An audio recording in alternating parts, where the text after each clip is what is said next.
Alright guys, sa mapagpalang araw sa inyong lahat, meron tayong isang reaction video dito kay Rob News. At ito ay mga retiradong official ng PNP at AFP. Malayang maglabas-masok sa kampo.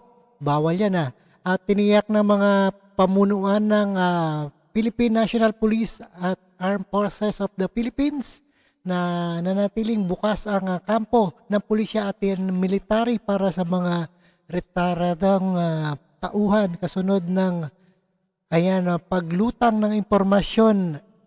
Pinagbabawal na umanong makapasok sa mga kampo ng retiradong general kaugnay ang umugong na destabilization na flood. At ito ay bawal talaga. At panoorin po natin ang buong detalye. Alright, let's get it on. Issue na ito.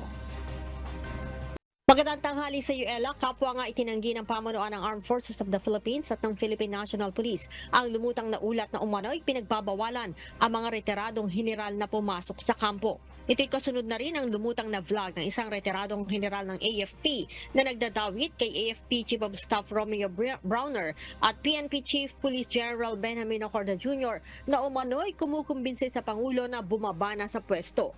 Ayon kay General Ocorda, walang kautusan sa Campo Crame na nagbabawal sa mga retiradong general na pumasok sa PNP camp. Hindi niya rin ani alam kung saan ang galing ang impormasyon.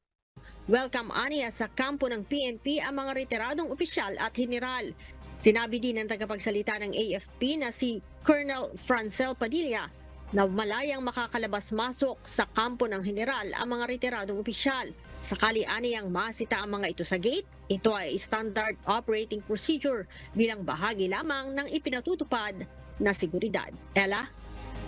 Alright, maraming salamat, Leia Ilag. Alright, napakinggan po natin at napanood dito sa ating UNTV ng retiradong official ay pwede pumasok, labas-masok sa mga kampo. At maraming salamat sa patnubay na panonood at pakikinig dito kay Rob News at see you again sa ating sunod na reaction video. Thank you guys and keep safe and healthy sa inyong lahat.